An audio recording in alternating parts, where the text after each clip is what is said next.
The Monster is a legendary brand in motorcycling.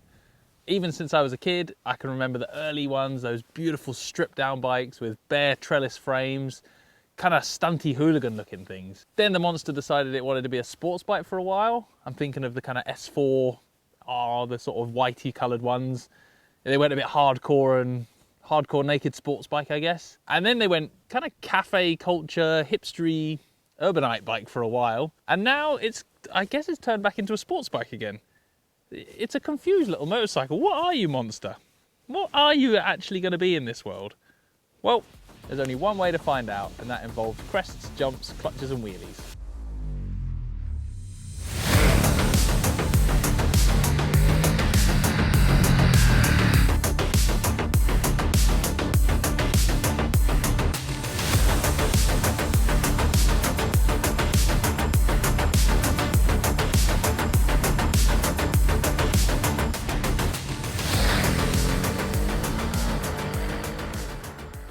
The Ducati Monster.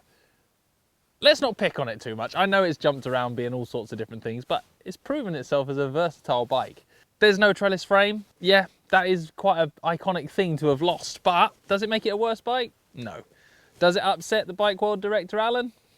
Yes, it does. He's right grumpy about that. I actually quite like the fact they've gone for the Panigale style half frame, you know, the headstock mounted on the front cylinders, the swinging arm kind of attached to the back. That's a big technological advancement and quite a trick thing to see on a naked sports bike. Elsewhere around the bike, it still looks like a Monster. Sure, the tank and the indicators fed in have become a bit more modern and maybe a little bit less kind of traditional styled, but it's got a big round headlight, it's bright red, and all of the engines on show. That, for me, makes a Ducati Monster. The rest of the aesthetics of the bike, it's kind of classic Ducati for me, really.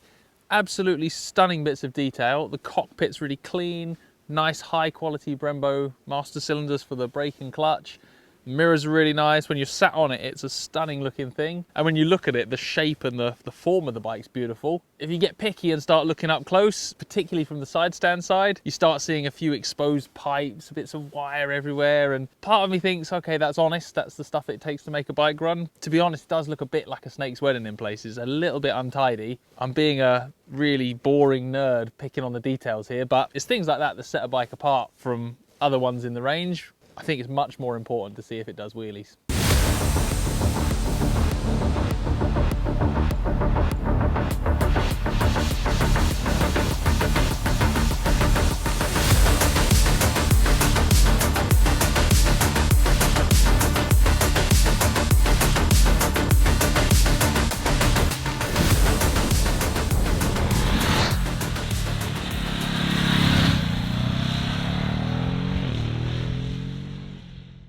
I think we've figured out what the Ducati Monster is. It is, in this guise at least, a road bike, a road sports bike, and in all honesty, a bloody good one. It's not the sort of bike that I would jump on and ride for 10 hours across Europe. It's not the sort of bike I'd buy for doing track days. It's not the sort of bike I'd buy for doing stunts in a car park, although it kind of does like doing that. It's just a brilliant road sports bike.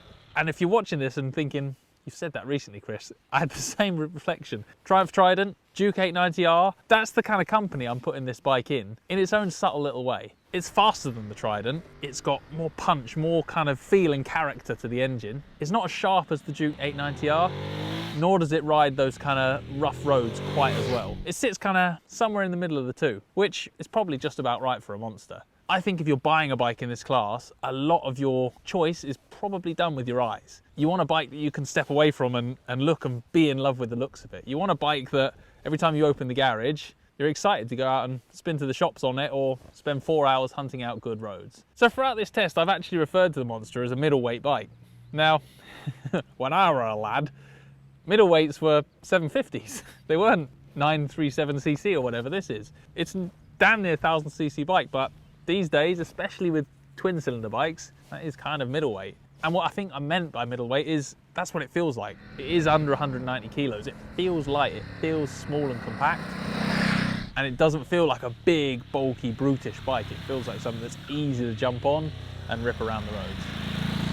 Got to mention the price at this point. It's a shade over 10 grand for the Monster and 10.6 I think for the Monster Plus. When you look at that, there's bits that stand out and there's bits that don't. The quality of the bike, the fact that you've got that awesome kind of two-part frame that's derived from the technology in the Panigale, the fact that you've got big beautiful Brembo calipers, you've got a quick shifter, you've got a TFT, you've got launch control as standard, the componentry, the spec, the LED headlights, that stuff at 10.3, whatever this base one is, that ticks a box. You think, actually, yeah, you're getting a lot of bike for your money. And certainly the way it rides and feels is of a quality bike. It's not of a budget end motorcycle. Then you look at the fact that there's no adjustment on the suspension on the forks. The shock's a fairly basic shock. Yeah, suddenly you're like, is that a bit steep at 10? I don't know. I guess the ultimate answer is it rides like a 10 grand bike, so let's not get too tied up in the tiny little details. I definitely spent my whole ride thinking it was about a 9.5 grand bike. And then when I checked the spec sheets, it was a little over that. That's maybe the price you pay for having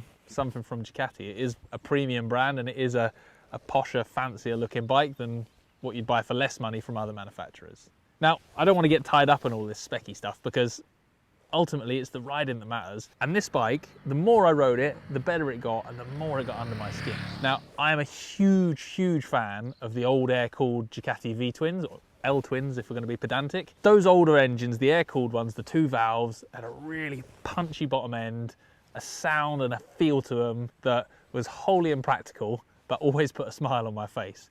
They felt like they were shaking you to bits. They didn't want to be revved, but I'm going to say the cliche character word, but it was something about that feel and the way that engine thumped along, particularly when you're then cruising through a town, that I fell in love with. This one, and maybe they've achieved it with the bigger capacity, this one's got it back.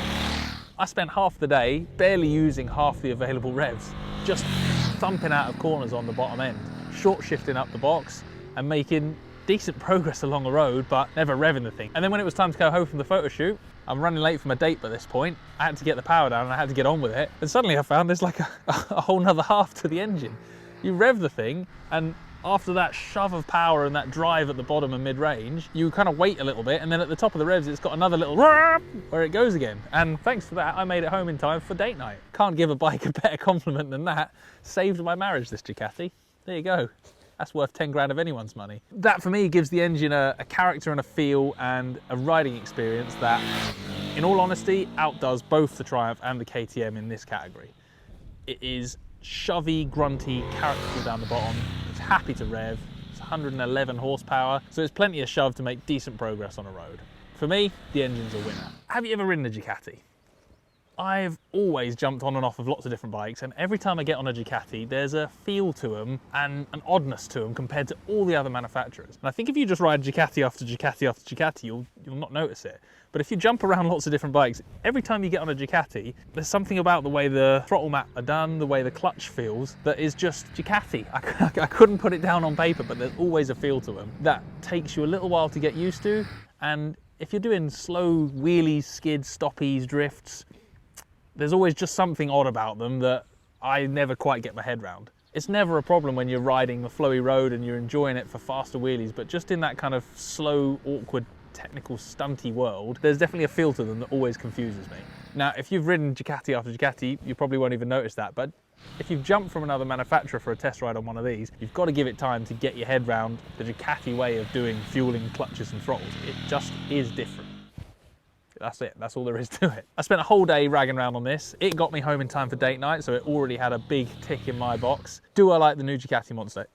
You know what, yes I do, and as a brilliant fun road bike for hunting out good twisty roads, enjoying a ride for the sake of riding, it's a fantastic bit of kit. So if, like me, you're a massive fan of VL twin, V-twin, 90-degree V-twin engines, I think that's more than enough reason to pick the Monster over the other bikes in that kind of middleweight road bike class. It's a fantastic little chassis. The suspension might be basic, but it's well controlled. It doesn't ever get itself into trouble. It's not the most supple on the small stuttery bumps, but it's controlled and it behaves as hard as you can push the bike, and that's important. So the only final bit to talk about is, you can't see it, but out the corner of my eye, the Bike World director is waving his arms and making this shape. And what he's talking about is, where's the trellis frame? Well, things change. And what I like with the Monster is that they've not tried to make a retro bike out of it. They've taken what is kind of undeniably Monster styling. It looks like a Ducati Monster, and they've put like a modern futuristic twist on it, which everyone else seems to be doing the retro thing, and I really like they've tweaked it and made it more modern. Styling is a thing that changes with taste and age, and I think the longer you look at this, the better it looks. For sure, in the close-up details, it's scruffy, but step away, and the shape and the form of the bike is stunning, and that's a cup of tea distance away. That's what matters. Don't get hung up on the fact it's got no trellis frame. Give it time, and I think this will start to look just as beautiful as any Monster ever has. And hey, no one's saying you can't have two Monsters. You could buy an old trellis frame one to look at in the garage, and then when it comes to it on Sunday, when it comes to actually enjoying a brilliant road ride, you're going to take this one every time, I promise.